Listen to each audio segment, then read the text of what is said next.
gaze came to surreptitiously rest on the same man, and he struggled to keep his expression impassive against the strength of the animosity he felt. As a new man, Duilius represented everything that was anathema to the ancient Gracchus family. Moreover, Gracchus' blood relative, Gnaeus Cornelius Scipio Asina, had been shamed by Duilius, earning the cognomen of Asina, Ass, following a defeat that Duilius had subsequently reversed. Gracchus' inherited hostility had caused him to decline Duilius' initial request for a private audience out of hand when the proconsul had returned to Rome. It was a decision he now regretted, for the proconsul had turned to his old confederates in his plea to be heard. Their lobbying had precipitated today's session, and in the intervening time Duilius had liberally allowed rumours to spread about the dire announcement he was poised to make. Gracchus had heard them too, an account that spoke of an imminent collapse of Carthage and a barbarian horde that would soon threaten Rome. It was the type of rhetoric that stirred the rabble, and was the reason they had come in their droves to hear Duilius speak today. Gracchus cared little for the citizens present, but he was concerned that a large number of magistrates and priests had felt compelled to attend, and as he straightened his stance in anticipation of speaking, he felt an uncomfortable bead of sweat trickle down his spine.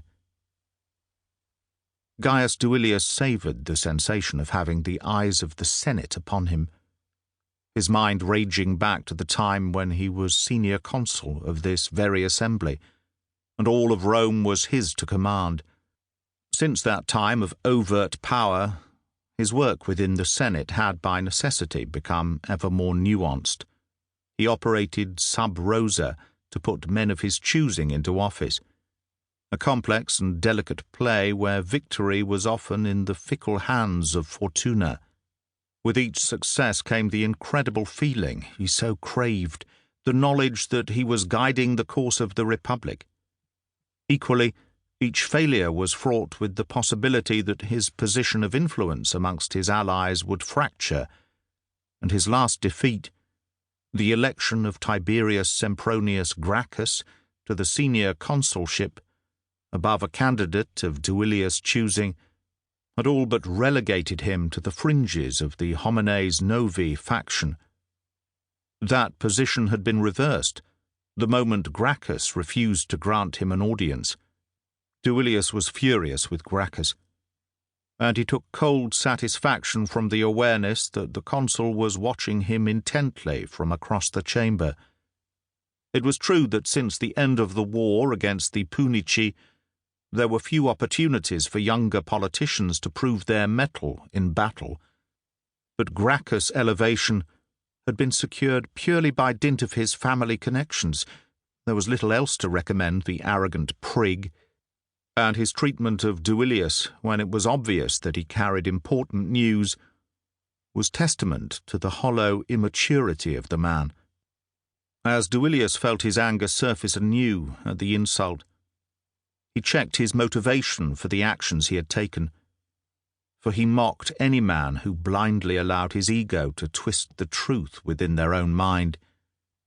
In mobilizing his entire network of officials, senators, and orators to give voice to his warnings and force the day's session, he had significantly undermined the office of the consul and subverted the procedures of the Senate to be heard. It was not an action to take lightly.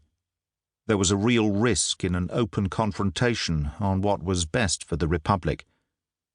Ally and foe might not polarize along factional lines, and so the outcome was uncertain.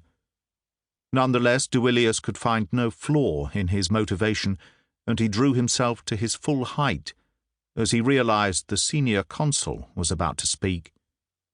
Hadria balanced on the tips of her toes to see over the shoulders of the throng around her.